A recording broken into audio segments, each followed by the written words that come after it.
मित्रों, आज शाहरुख खान की मूवी पठान रिलीज होने वाली है, लेकिन इस मूवी की रिलीज से पहले ही बहुत ज़्यादा ये मूवी खबरों में लगी हुई है।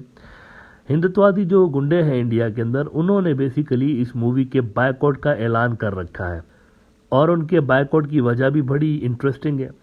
वो कह रहे हैं कि असल में इस मूवी के एक गाने में दीपिका पादुकोण साहिबा, जो कि इस मूवी की हीरोइन है, उन्होंने सैफरॉन कलर के कपड़े पहने हुए हैं। तो बेसिकली शाहरुख खान इस मूवी के ज़रिए लव जिहाद को प्रमोट कर रहा है। शाहरुख खान जिहादी है। आपको ये बता दूं कि शाहरुख खान के खिलाफ इस तरह की बातें जो है यूपी का सीएम आदित्यनाथ भी कर चुका है कई बार, लेकिन इस मूवी की वजह से बहुत सारे जो छोटे मोटे लेवल के जो गुंडे हैं वो भी बाहर आ गए और उन्होंने भी थ्रेट्स इशू करना शाहरुख खान को शुरू कर दिए कि जो कोई शाहरुख खान के साथ ये करेगा वो करेगा तो इतने लाख का इतने करोड़ का उनको इनाम देंगे। जैसे कि ये साहब है, इनको सुने ज़रा। फिल्म जो पठान बनी हुई है उसमें हमारे भगवा रंग का अपमान किया गया है और इसको लेकर के लगातार हमारे सनातन धर्मावलंबी विरोध कर रहे हैं। अयोध्या से मैं तपस्वी छावनी पीठाधीश्वर जगत गुरु परमहंस आचार्य, आज हमने जो है शाहरुख खान का पोस्टर जलाया है और मैं खोज रहा हूं, अगर वो कहीं मिल गया फिल्म जिहादी शाहरुख खान, उसको मैं जिंदा जला दूंगा। अगर किसी ने जलाने का साहस और कोई किया तो उसका मुकदमा मैं स्वयं लड़ूंगा। और मैं अपील भी करता हूं कि जो इस तरह की फिल्म और वेब सीरीज बन रही है उनका पूर्ण रूप से बहिष्कार बाइकाट होना चाहिए। अब ये सूरत हाल है। शाहरुख खान को पता भी नहीं होगा कि ये कौन बंदा है। यकीन माने ये शाहरुख खान के खिलाफ इस तरह नफरत तो फैला रहा है, लेकिन कभी ज़िंदगी में मिला ना शाहरुख खान से तो शाहरुख खान ने सवाल ही इनसे यही पूछना है कि कौन हो भाई तुम? कौन है आप? ऊंचे टीले वाले मंदिर का छोटा पंडित। बहुत से हिंदुत्व के लीडर जो है खुद भी मशहूर होने के चक्कर में मूवी के खिलाफ बयानात देते हुए नजर आए, लेकिन मैंने ये प्रेडिक्ट किया हुआ था कि ये मेरी प्रेडिक्शन है असल में।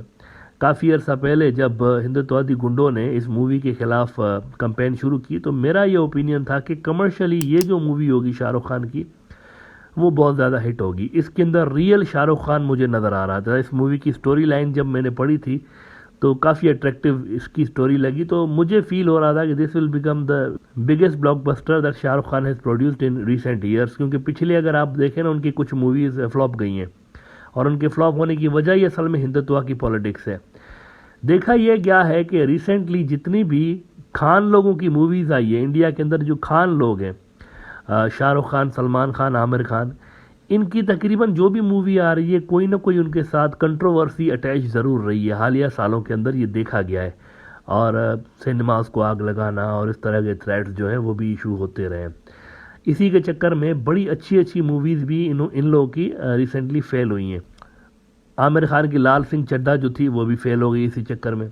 इसी तरह से उसकी पीके मूवी जो थी उसके खिलाफ भी बहुत ज़्यादा प्रोपेगेंडा किया गया था। सुल्तान मूवी जो सलमान खान की थी उसके खिलाफ भी प्रोपेगेंडा किया गया था। मेरे ख्याल से सलमान खान की ही प्रोडक्शन के अंडर एक मूवी बनी थी लव यात्री, तो उसके खिलाफ भी प्रोपेगेंडा किया गया था। जहां पर खान है तो पता नहीं क्यों वहां पर कोई ना कोई वबाल रिसेंटली देखा गया कि क्रिएट किया गया है और इस बॉयकॉट कल्चर के चक्कर में ही असल में बॉलीवुड तबाह हो रहा है।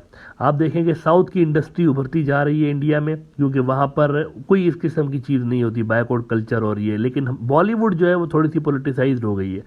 यहाँ पर आपको एक मखसूस कम्युनिटी के ख़िलाफ़ रिसेंटली मूवीज़ बनती हुई नज़र आती हैं, चाहे वो कश्मीर फाइल्स हों। कश्मीर के अंदर इंडिया की खुद की जो सरकारी नंबर्स हैं वो बहुत ज़्यादा है कि हज़ारों की तादाद में मुसलमान लॉ इन्फोर्समेंट एजेंसीज़ के हाथों मारे गए, वहाँ शहीद हुए हैं। लेकिन जो कश्मीरी पंडित हैं उनका नंबर कुछ ज़्यादा है ही नहीं सरकारी नंबर्स के अंदर भी।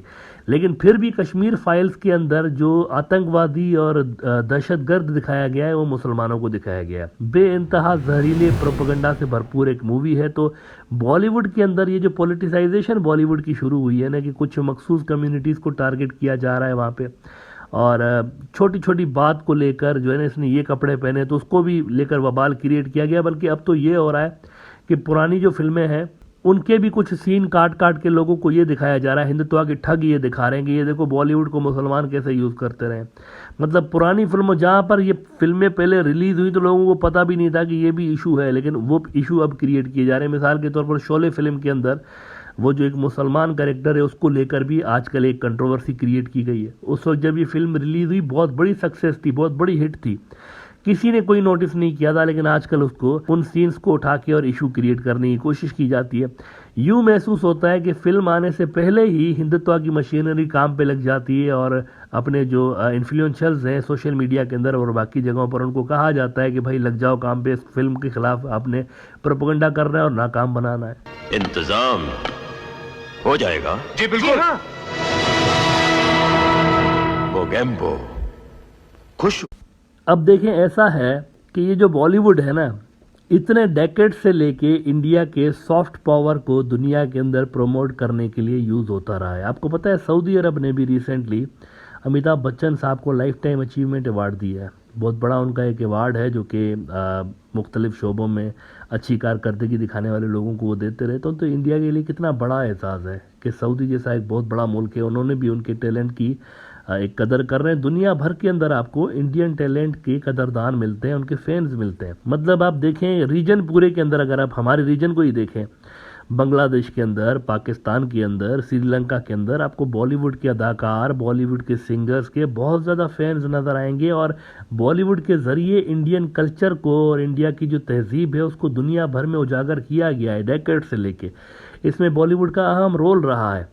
बॉलीवुड की फिल्मों के ज़रिए इंडिया का जो सेक्युलर चेहरा हुआ करता था उसको प्रमोट किया जाता था। आप पहले की फिल्में देखें, अमर अकबर एंथनी और शोले फिल्म देखें, इस तरह की बेशुमार फिल्में हैं जहाँ पर क्रिश्चियंस को और मुसलमानों को एक फ्रेंडली कैरेक्टर के रूप में आपको पहले दिखाया जाता था और दुनिया को बताया जाता था कि इंडिया में कितना ज़्यादा भाईचारा है।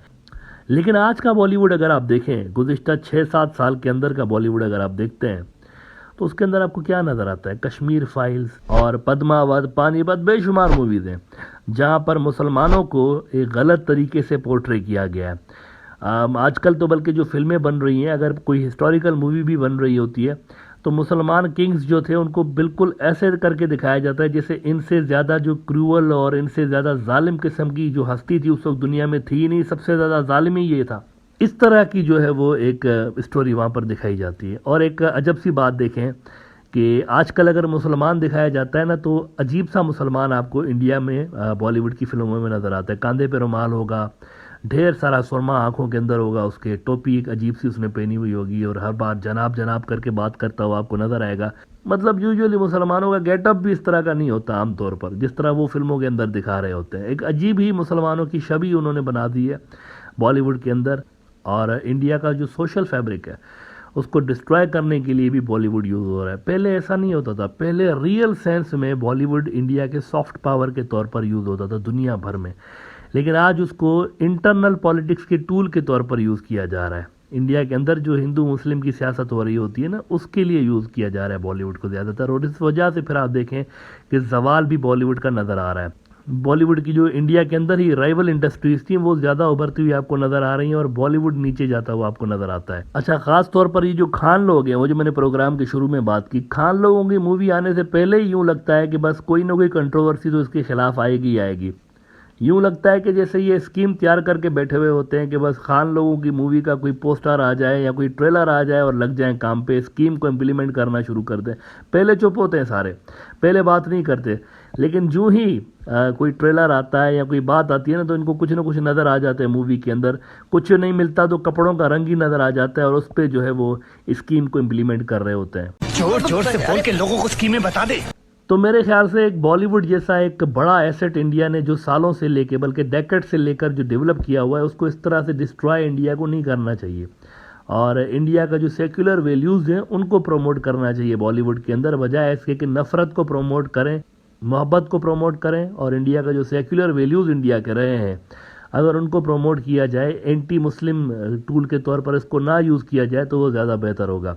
मैं ये भी देखता रहता हूँ कि बहुत से जो इन्फ्लुएंसर्स हैं वो कुछ मूवीज़ का हवाला देकर लोगों को गुमराह कर रहे होते हैं कि देखें शाहरुख खान, सलमान खान, आमिर खान वाले जो हैं ये लव जिहाद कर रहे हैं और इसमें वो दलील ये दे रहे होते हैं कि देखिए फ़लाँ मूवी के अंदर जो फलां करेक्टर था वो मुसलमान था लेकिन लड़की जो थी वो हिंदू थी तो दोनों की शादी होगी तो लव जिहाद को प्रमोट कर रहे हैं।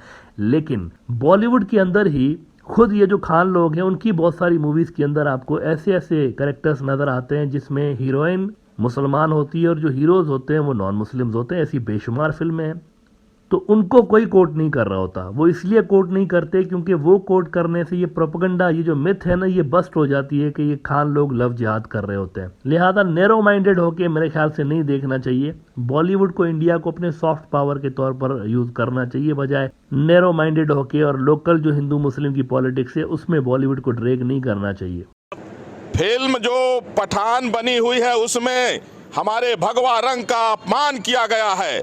मेरी एक शंका है हाँ तो जाके बजाओ ना। कि मैं पागल हूँ। कौन बोलता है? लोग बोलते हैं मैं बदला बदला सा लगता हूँ। आपका क्या ख्याल है मंत्री जी?